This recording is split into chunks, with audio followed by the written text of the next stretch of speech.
tudo bem? Eu tinha prometido a vocês que, em decorrência da aula, né, que a gente não teve um grande número de alunos, eu ia estar gravando essa aula para que vocês vejam, principalmente voltada para resolver as questões do Enem, né?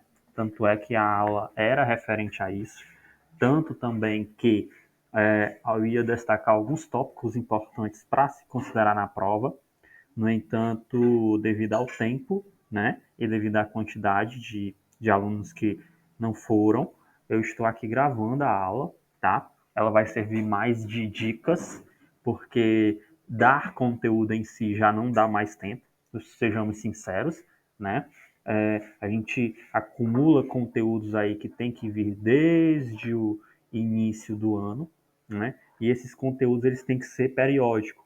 Então não dá tempo ver todos os conteúdos em destaque, mas eu vou tentar o máximo direcionar vocês, tá bom? Dito isso, certo?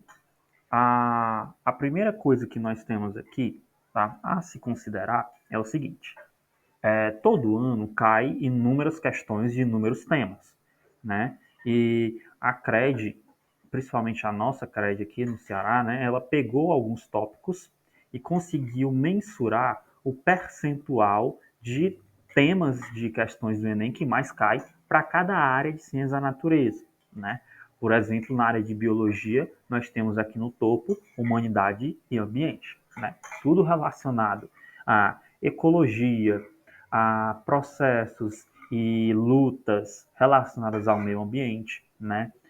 Acordos de clima, nós temos também poluições, tanto na atmosférica, quanto a terrestre, quanto a da água, né? Então, humanidade e ambiente são duas palavras que se correlacionam e são totalmente dependentes. Na física, pessoal, nós temos a mecânica, com 30,9% das questões que mais caem no Enem, né? E na química, né, que é a disciplina que eu mais tenho confiança, né, cai a físico-química. Essa físico-química está presente em 27% das questões, né? Quase empatado aqui embaixo, tá? Quase empatado com a parte aqui de química geral, tá bom? 26,8. Química geral, que a gente já considera aí propriedades periódicas e afins, né? Bom, primeiro eu vou destacar o tema para vocês, humanidades e ambiente. O que é que a gente precisa saber para humanidades e ambiente para ir seguro de uma boa prova, né?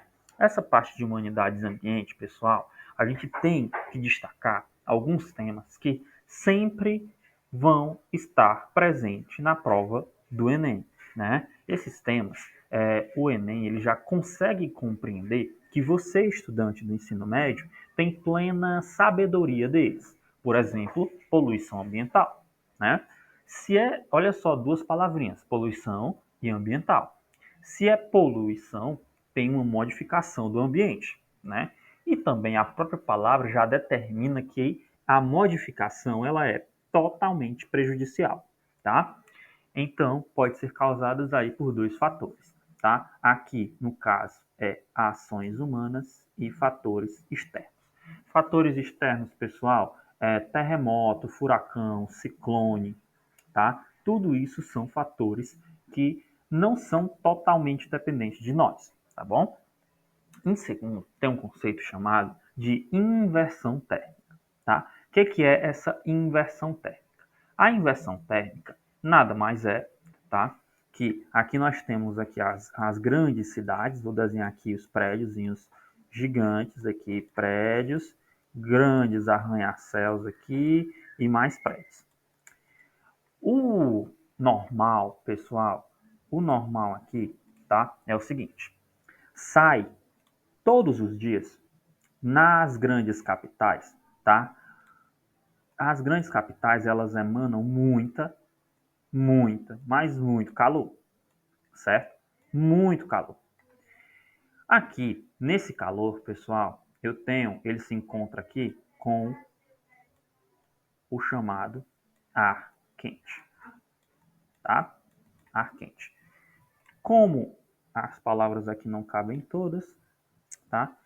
ar quente, e depois eu tenho aqui o meu ar frio, tá? Em cima do ar frio, eu tenho um ar mais frio ainda. Isso é uma coisa muito normal, tá? Acontece somente nos grandes centros urbanos. Todo esse processo aqui ocorre naturalmente, né? A cidade, como ela é impermeável e ela emana muita poluição também, principalmente nas capitais, elas emandam calor, esse ar quente sobe, passa pelo ar frio e vai para um ar mais frio ainda, ou seja, vai para a atmosfera. Na inversão térmica, ocorre justamente isso aqui, ó.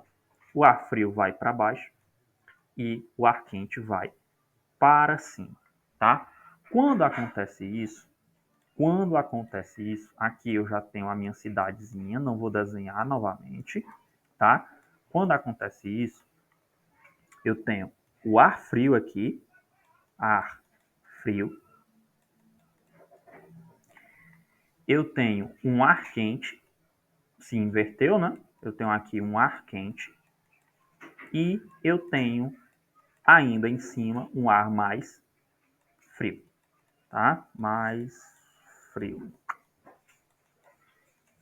Ok? Então notem, pessoal, que o meu calor, que continua saindo ainda da cidade, tá? Ele tem uma barreira, que é justamente essa barreira aqui, ó, o ar frio, tá? Quando ele se encontra com umidade, quando o calor se encontra com umidade, ele não consegue passar aqui do ar quente. Então ele bate no ar quente, tá? E simplesmente, ó, volta novamente e fica totalmente acumulado aqui na atmosfera baixa da cidade. Ou seja, assim, no pôr do sol, né? Se você for olhar para a capital de uma cidade, ela vai estar cinzenta.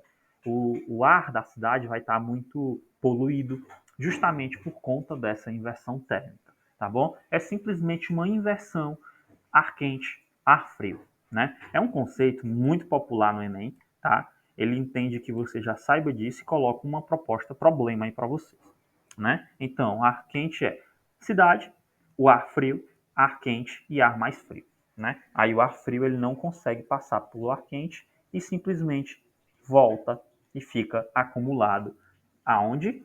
Na cidade, certo? É um conceito que a gente tem que dar uma estudada relacionada a isso, tá? E essas consequências da inversão térmica são inúmeras, né? Impermeabilidade do solo, não tem para onde a água, quando cai em uma cidade, ir, né? Dois fatores aí, ou ela acumula ou ela evapora, né? Também o desmatamento, né? O recurso de desmatar e colocar prédios, construir prédios, é um dos fatores que causa a inversão térmica. E isso somente acontece nas grandes capitais, né? Se tratando de poluição atmosférica, é simples, tá? Se é atmosférica e ela é poluição, eu estou lançando grandes quantidades de gases ou partículas líquidas e sólidas na atmosfera, né? Tudo isso tem grande consequência, tá? Um dos grandes causadores, para ser sincero, é o maquinário industrial, né? Principalmente a queima de combustíveis fósseis. Isso vai desde o seu veículo até a grandes maquinárias de petrolíferas, de termoquímicas, tá? É, termoelétricas, no caso. Então, tudo isso é considerado, tá bom? Aumento do efeito estufa, destacando, pessoal, que o efeito estufa ele é uma coisa natural no planeta. No entanto, devido à emissão de uma coisinha chamada CO2, o aumento da emissão de CO2, principalmente na queima de combustíveis, tá, fez com que o efeito estufa agravasse ainda mais, né? A gente sabe que o solzinho aqui bonitinho, tá, manda muita energia para o planeta. Quando a energia toca no planeta, tá, o natural era tocar o planeta e em seguida voltar a grande quantidade desse calor, tá?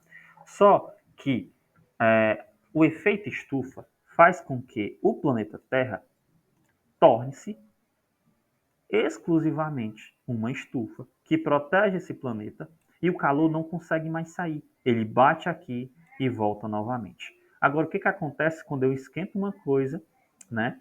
Quando entra muito calor nisso, nessa coisa, que é o nosso planeta, e não sai, ele esquenta ainda mais. Então, a temperatura do planeta aumenta. Pessoal, a temperatura do planeta aumentando, uma série de consequências, uma série de problemas, tá? Tudo isso é relevante para a gente considerar se tratando de aumento do efeito estufa. É um fenômeno natural, mantém a temperatura da Terra, no entanto, é intensificado por nós, seres humanos. Tá? Existe exclusividade, existe fatores externos aí também, né? Atividade vulcânica emite sim muitos poluentes para a atmosfera, né? Só que aqui na Terra não há um vulcão ou vulcões, tá? Que consigam emitir tanta quantidade quanto nós, seres humanos, né? Ao menos que todos os vulcões da Terra entrassem em erupção ao mesmo momento. E isso não acontece, tá? Aconteceu no início do planeta e hoje não acontece. Poluição das águas e do solo é um problema, poluição de efluentes, pessoal. Efluentes esses que rios, lagos, açudes, principalmente efluentes que necessitam e são utilizados para atividade humana. Então, quando a gente polui e a gente consome, aí causa sérios problemas de saúde. Então, eu tenho poluição das águas e do solo, né? E é causado pela ação humana. Aqui tem uma série de questões que a gente pode explorar somente relacionada à poluição de águas e do solo. A gente vai ver já essas questões. Lixo urbano, né? Lixo urbano tem um problema muito grande porque aqui no Brasil é muito popular a ideia do lixão, né? O que é o lixão? É simplesmente você pegar o lixo da cidade, de um bairro, de uma comunidade e jogar toda essa concentração de lixo a céu aberto e na natureza, né? Ele vai ficar em um só local, a céu aberto, na natureza, vai ficar em contato com animais, com plantas, vai ficar inclusive em contato com nós seres humanos, porque uma coisa muito comum em lixão é o quê? Catadores de lixo, né? Saibam vocês que a catação do lixo no lixão é uma atividade proibida, tá? Então, pessoal, o lixão polui aquíferos, né? Ou seja, águas subterrâneas, porque tem um líquido produzido nos lixões, né, na decomposição do lixo, que é o chorume. E esse chorume, se não for tratado, ele pode poluir com grande intensidade mananciais, rios, lagos, açudes e principalmente água subterrânea, tá? Maré vermelha. Maré vermelha é um fenômeno muito interessante, por quê? Porque ele é causado por um efeito que a gente chama de eutrofização. Não sei se vocês já viram, em alguns rios tem uma camada de plantas, assim, um lodo verde em cima, né? Em lagos é muito comum isso. O que é aquele lodo verde concentrado na parte de cima de um lago? Né? É simplesmente, pessoal, vegetal. Algas, principalmente chamadas de dinoflagelados. Esses dinoflagelados, em sua maioria, são tóxicos, tá? E é decorrente da grande concentração, né, de nitrogênio na água. Era para ter oxigênio. No entanto, está sendo consumido, tá, pelas plantas. Então, o que é que eu tenho? Eu tenho uma grande atividade de nitrogênio, eu tenho perda da fauna, tá? Então, o número de peixes diminui bastante. Então, maré vermelha é associada muito também com deposição de material orgânico em um rio ou um lago, ou seja, quando o esgoto entra em contato com o rio, né? Isso acontece com muita frequência aqui no nosso município, né? Existe um açude aqui no município que está sendo contaminado, né, por deposição de esgoto de matéria orgânica, né? Desmatamento, né? Então a gente aí sabe que é importante saber, né? O mais atual, pessoal, o mais atual acordo do clima que nós temos hoje relacionado a fatores causados pelo desmatamento é o Acordo de Paris, tá? O Acordo de Paris, ele foi estipulado em 2015, tá bom? O Acordo de Paris foi estipulado em 2015, que é o acordo que a gente está tentando seguir ele agora, né? Já faz aí 9 anos, então esse acordo ele está em vigência, certo? Tem também algumas coisas que a gente tem que estudar, né? Chico Mendes, a questão do extrativismo ilegal, né? Chico Mendes, Dorothy Stang, agora recentemente o Bruno e aquele repórter que morreu por traficantes. E esse Bruno, ele era um indigenista, né? Ele lutava pelas causas indígenas na Amazônia. Então, todas essas questões são consideradas na prova do Enem, né? Mas desmatamento é constantemente associado, tá? Constantemente associado, principalmente com o aumento da tecnologia, né? A gente tem desde o início da Revolução Industrial, né? Lá no século XVIII para XIX, né? Desde a criação da primeira máquina a vapor até o processo mais complexo que nós utilizamos hoje. Então, o aumento da tecnologia, infelizmente, é uma necessidade populacional, tá? Então, aí é constantemente associado ao desmatamento. É um dos causadores, né?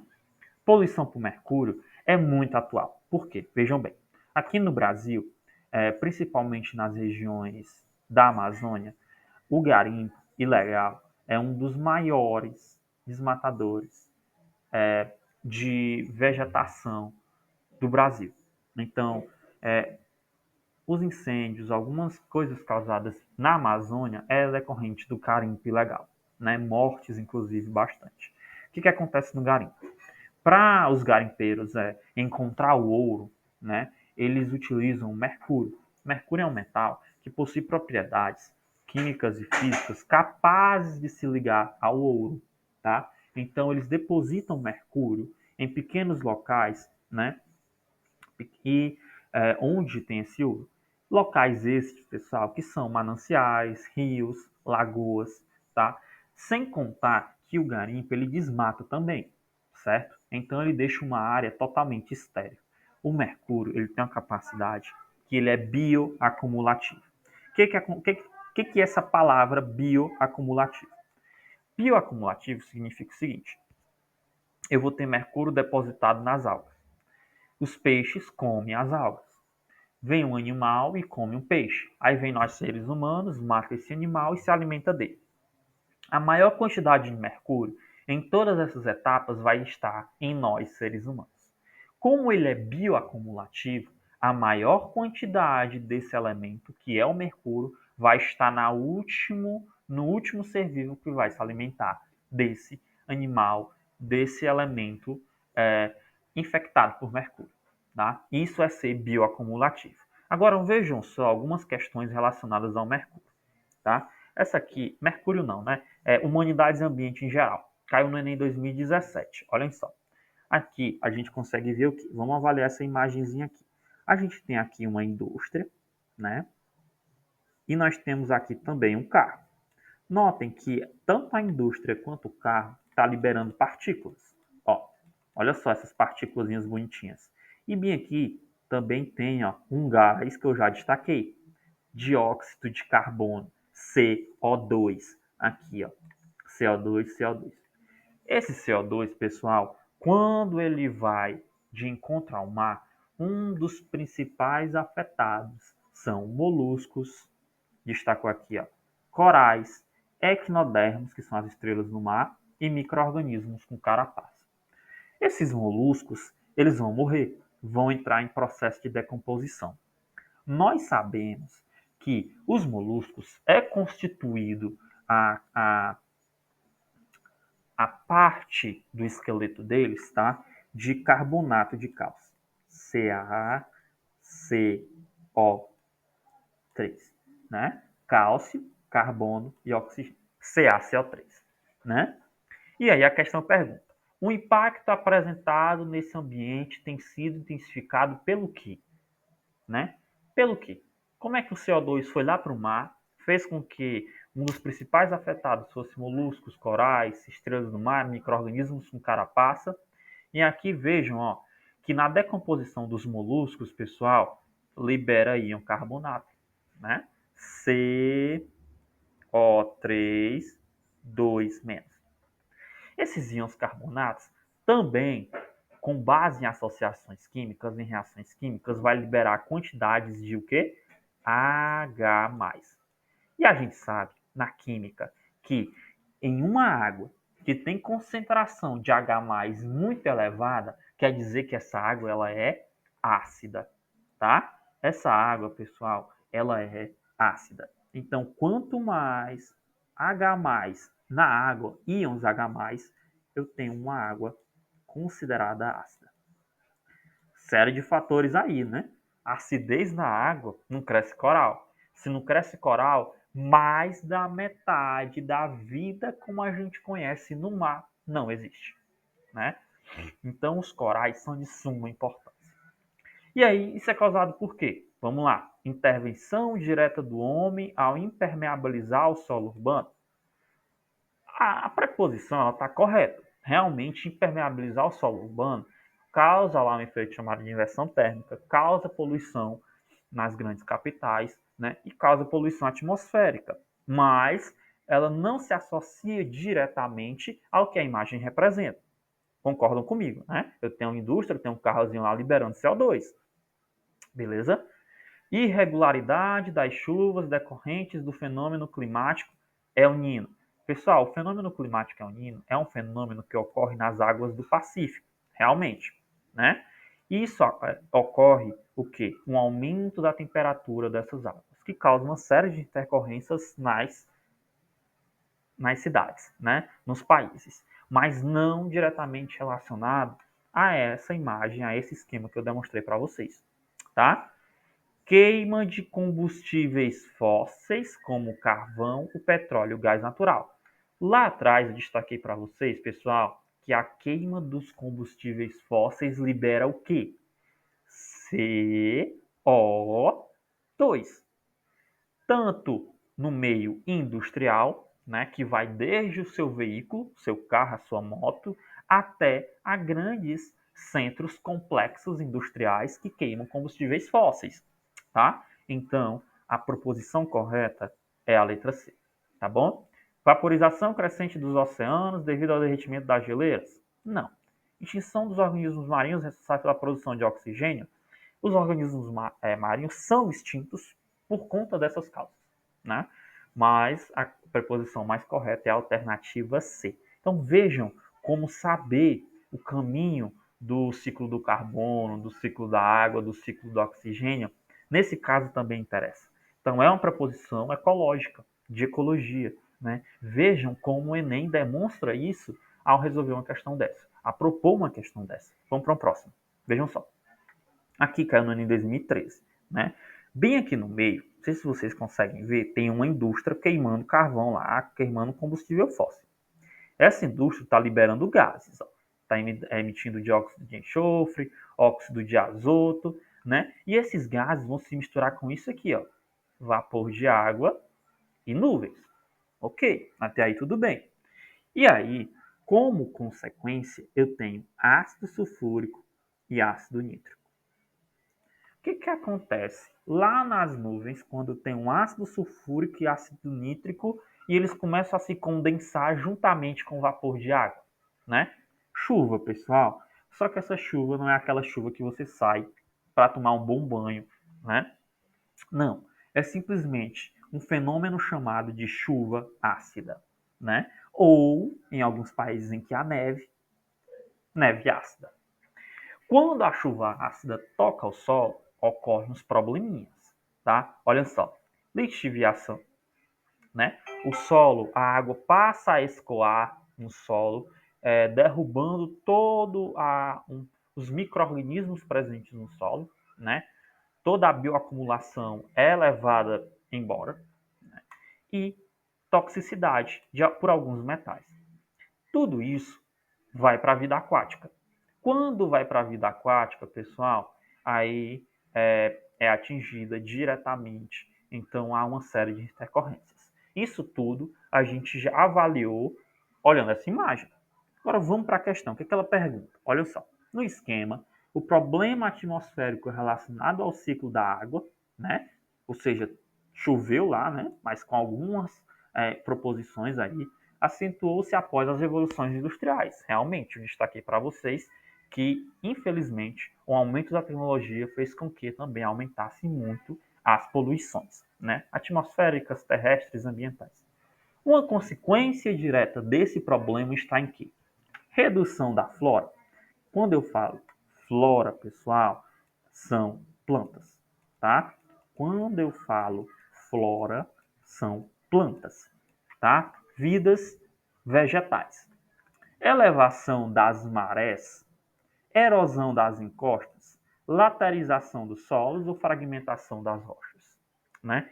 Com base na imagem, bem aqui, tá? Todo o solo destacado aqui, ele vai embora. As plantas vão embora, né?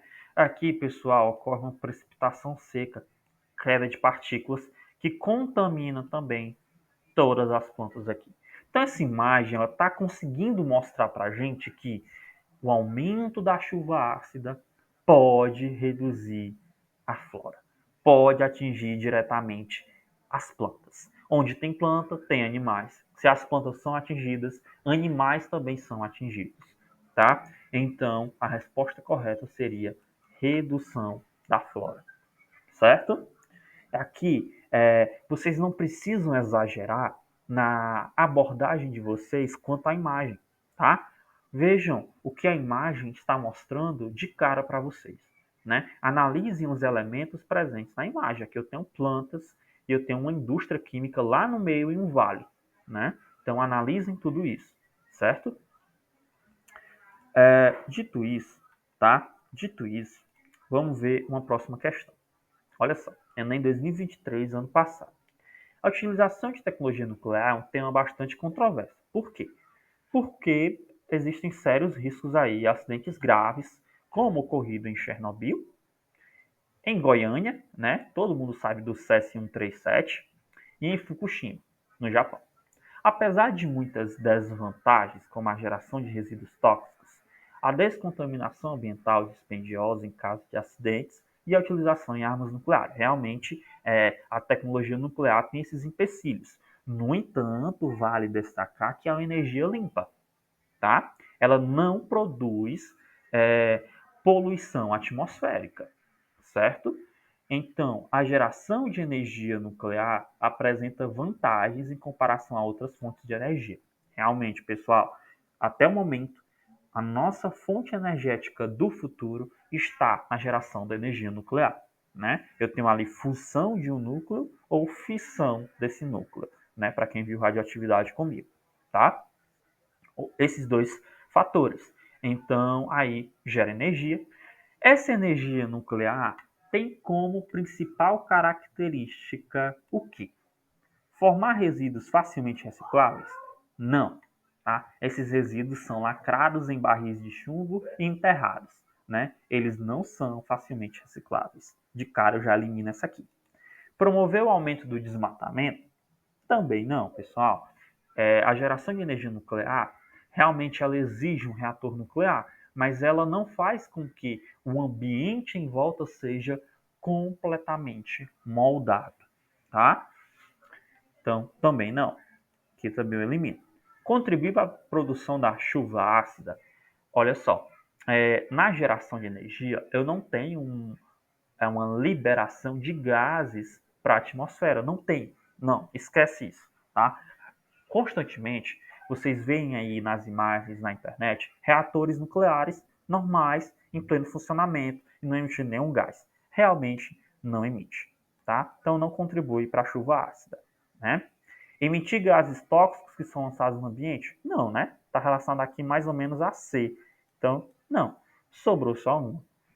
Geração de energia nuclear produz o quê? Calor. Calor é convertido em energia, tá? E essa energia vai para as nossas casas, nossos estabelecimentos.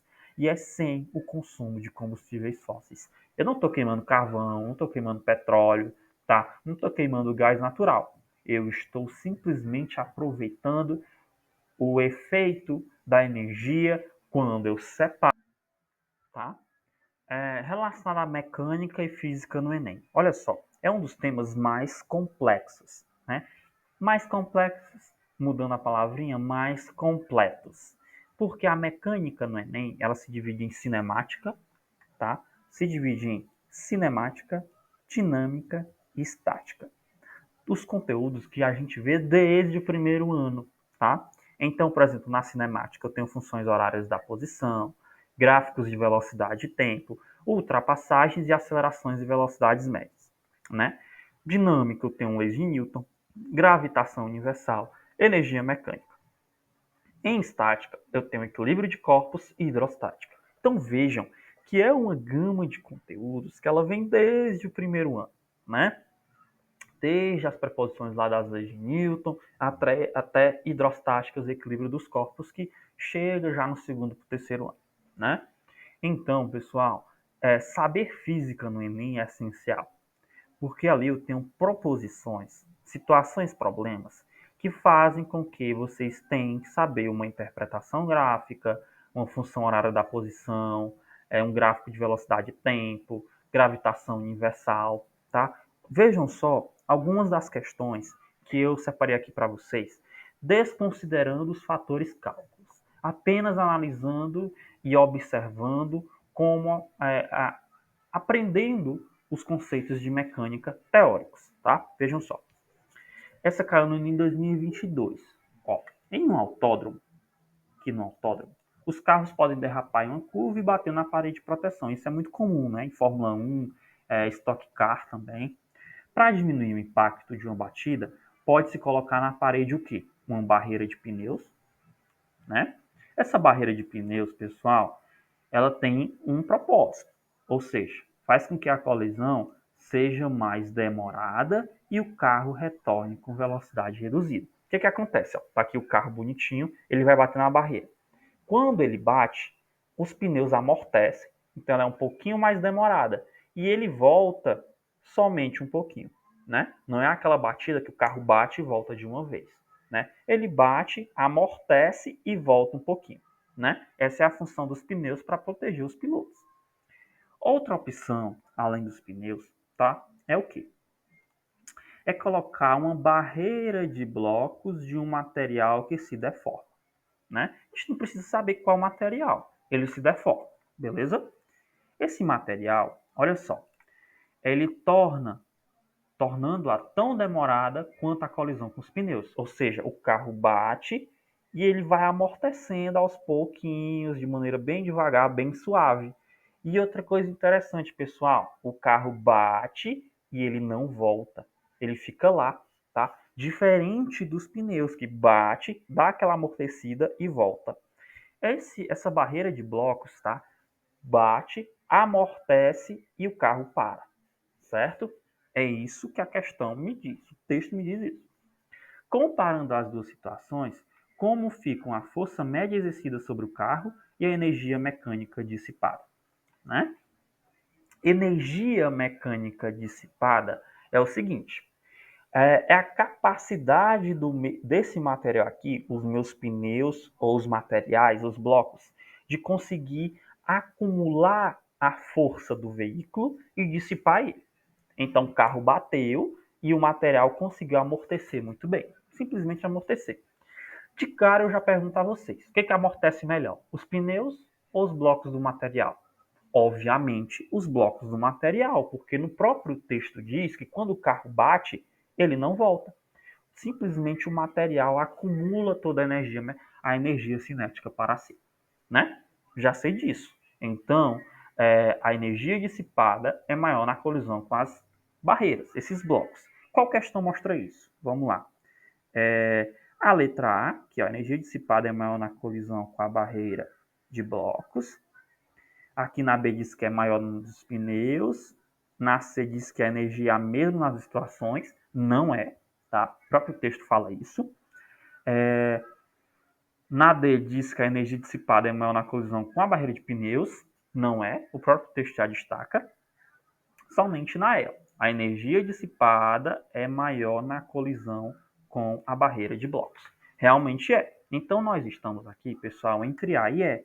As demais, eu simplesmente risco elas, tá? Risco elas. Não preciso prestar atenção. Agora, vejam só. A força exercida sobre um carro é maior aonde? Né? Nos pneus ou nos blocos? Porque quando o carro bate, os blocos amortecem de boa. Tanto é que o carro nem volta. Agora, quando o carro bate nos pneus, os pneus devolvem uma força. E esse carro, ó, dá aquela velha voltadazinha para trás, né? Bate e volta. Então, a força com que o material devolve esse carro novamente, com que ele volte, é maior aonde? Nos pneus, tá? Então, simplesmente, pessoal, alternativa A, tá? A força é maior na colisão com a barreira de pneus e a energia dissipada é maior na colisão com a barreira de blocos. Tudo isso exercendo o conhecimento teórico que a gente obtém de cinemática. De boa? Tá? Outra questão é o seguinte.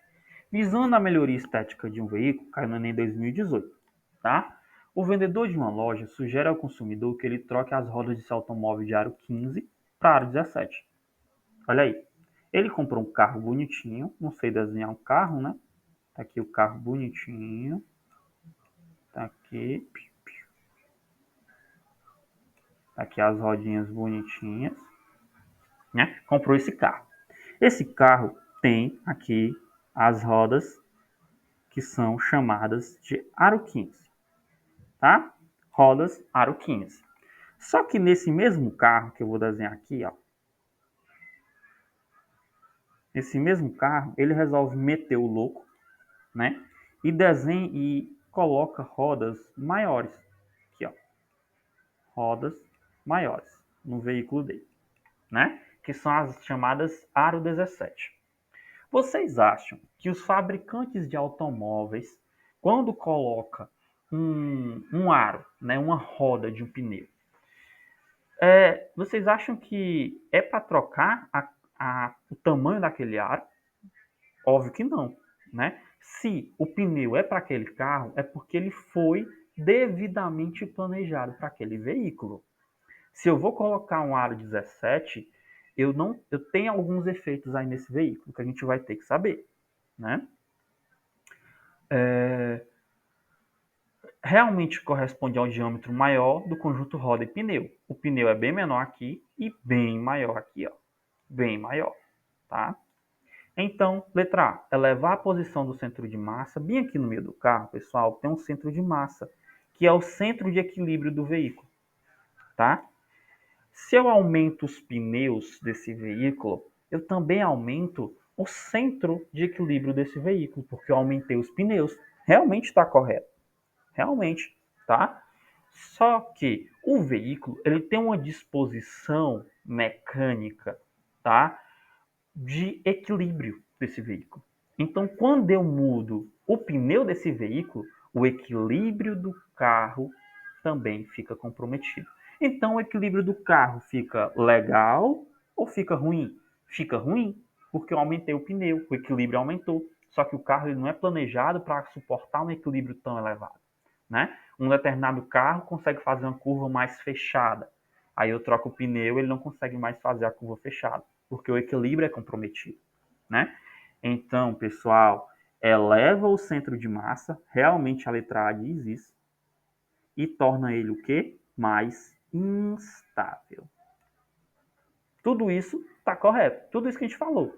Vamos ver as demais questões. Vamos lá. Abaixa o centro de massa? Não, eleva, pessoal, eleva, tá? Eleva a posição do centro de massa do veículo, tornando estável?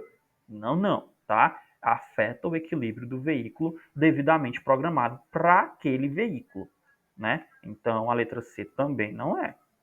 Abaixa a posição? Não, não abaixa a posição do centro de massa não, tá? Eleva a posição do centro de massa do veículo, tornando ele o quê? Mais estável?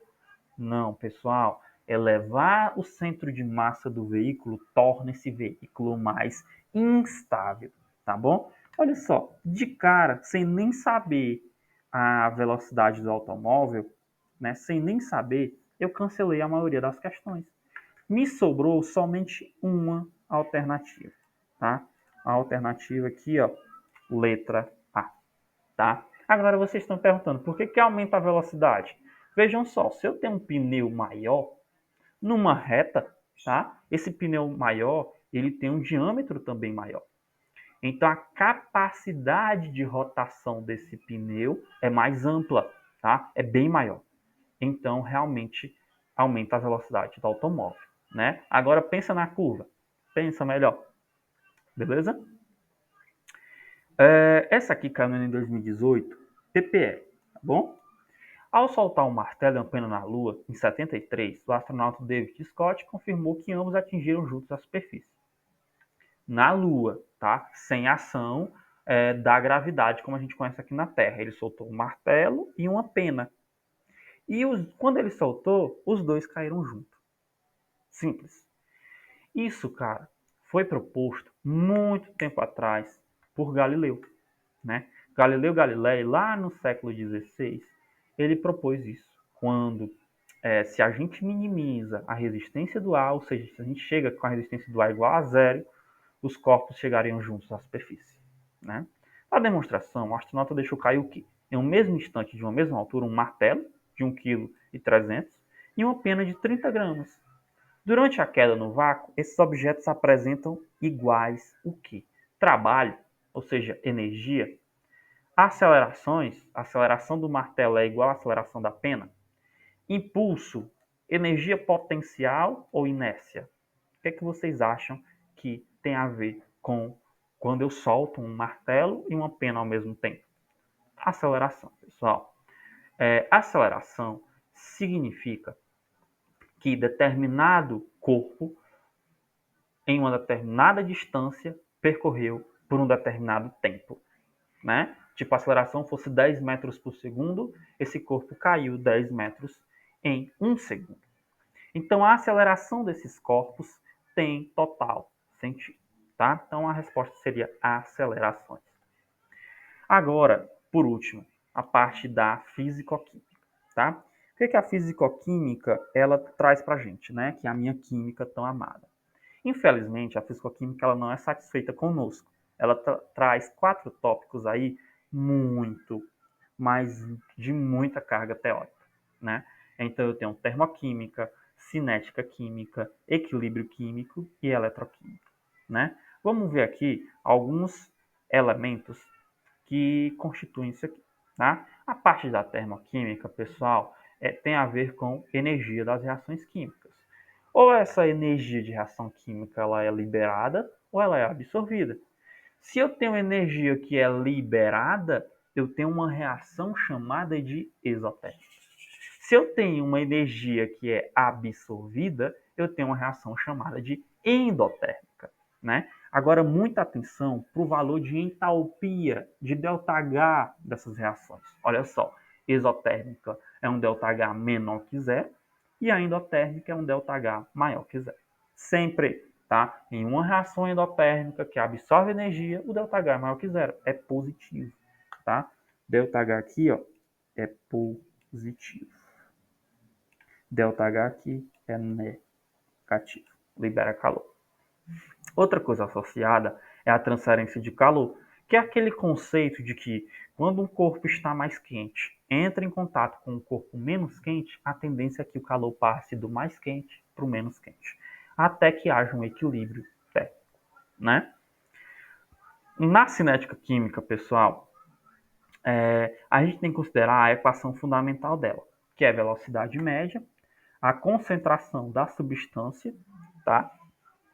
Nesse caso, tanto faz ser reagente ou produto, né? Tu calculando a velocidade média daquela substância sob determinado tempo, né?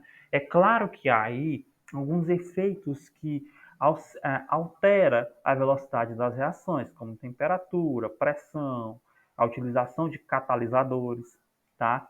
Então, tudo isso são efeitos a se considerar, beleza? Superfície de contato, beleza? Na parte de equilíbrio químico, eu tenho que entender que as reações químicas ela tem uma maneira direta, né? Aqui, ó. Tem uma reação que ela é direta, que vai dos reagentes formando produtos, tá? E eu também tenho uma reação que ela é inversa, ou seja, produtos formando também reagentes. Quando a velocidade direta é igual à velocidade da reação inversa, eu tenho o que a gente chama de equilíbrio químico, tá? Então, o equilíbrio químico, quando eu for analisar toda a minha reação, ele pode ser mensurado, ele pode ser calculado, tá? Então, aqui, ó, eu tenho produtos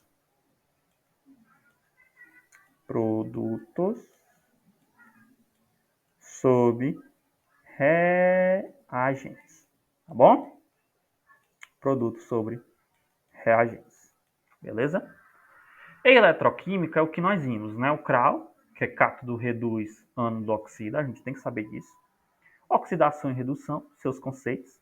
Cálculo de DDP, pilha de Daniel e semi-reações. Vejam só agora na resolução de questões. Vejam só.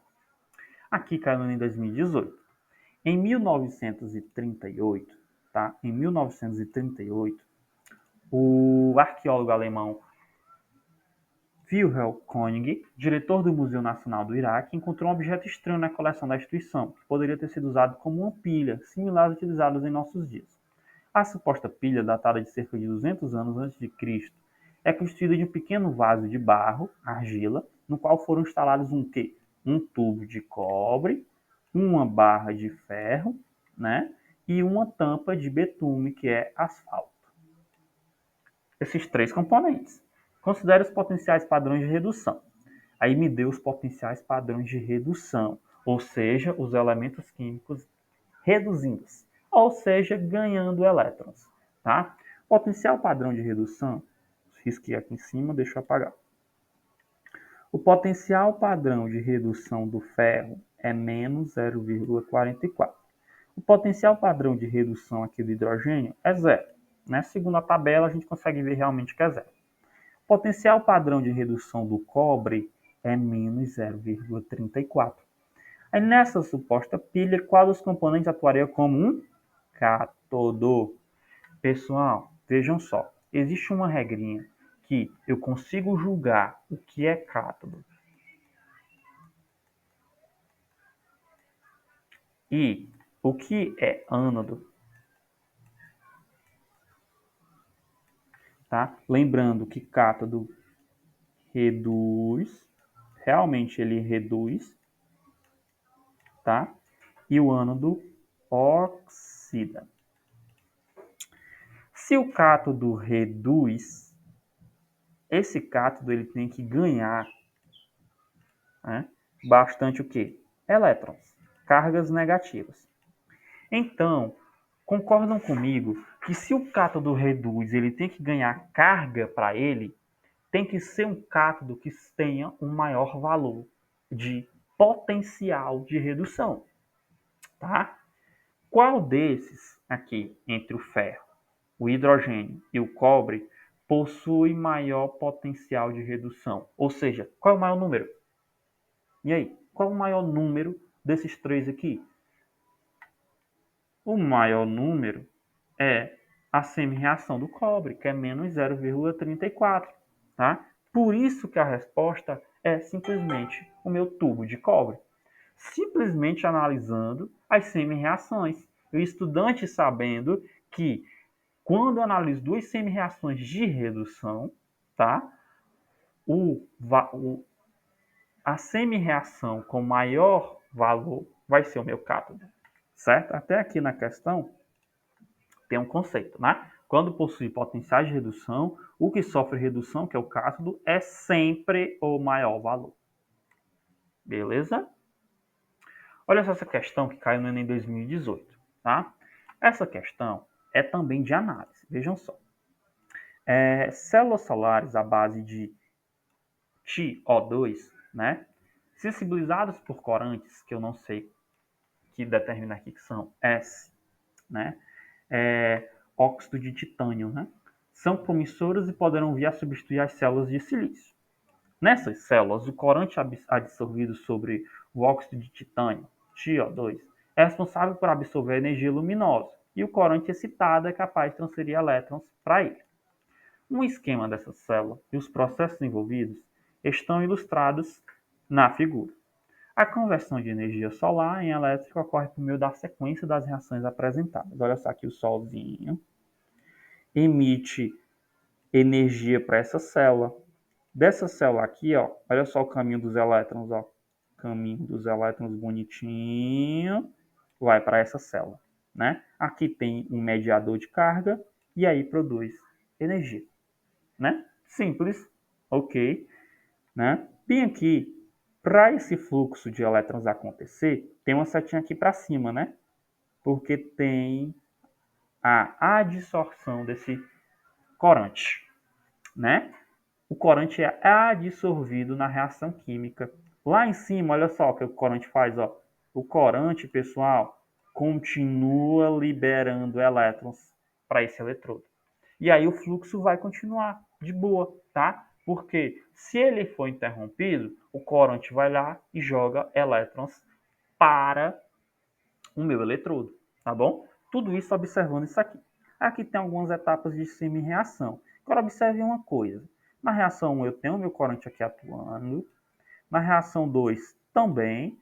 Da reação 3 para 4 não muda. Quer dizer, muda, né? Olha só. Sai justamente essa união aqui desses elementos. Ó, de 3 para 4. E é justamente o que a questão pergunta. A reação 3 é fundamental para o contínuo funcionamento da célula solar, pois o quê? Por que essa reação 3 é tão importante, pessoal? Reduz íons em menos I3-, regenera o corante, garante que a reação 4 ocorra, promove a oxidação do corante ou transfere elétrons para o eletrodo de TiO2. E aí, o que é que vocês acham que sejam mais diretos? De cara, regenera o corante. Vejam só por quê. Esse corante, ele tem um fluxo. Quando a reação química ela deixa de ocorrer, esse corante vem, ele é, usando a palavra regenerado, e joga elétrons para o eletrodo de TiO2. Né? Então, regenerar o corante, a dúvida estaria entre regenerar e transferir elétron. Mas ele transfere elétrons em certas ocasiões. Aí é quando a interrupção do fluxo de elétrons é visível. Quando a pilha está ocorrendo, necessariamente, eu tenho que ir regenerando esse corante para ele adicionar elétrons na pilha, no eletrodo. Tá bom?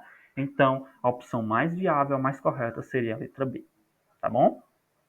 Outra questão do Enem 2020, mais relacionada à cinética, é o seguinte.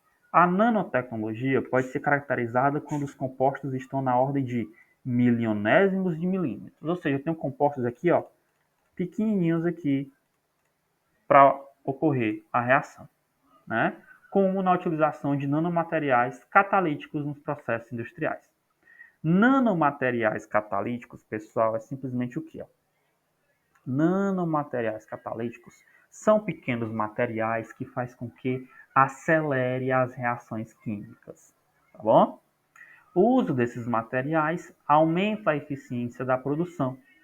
Olha só, nanotecnologia, pessoal, é positivo então, tá? Por quê? Porque aumenta a eficiência da produção e consome menos energia e gere menor quantidade de resíduos.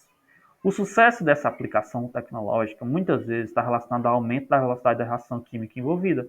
Então, esses nanomateriais são catalíticos. Então, esses nanomateriais são chamados de catalisadores, né? Por que catalisadores?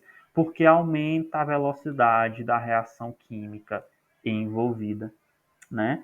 O êxito da aplicação da tecnologia é por causa da realização de reações químicas que ocorrem em condições de quê? Vamos lá.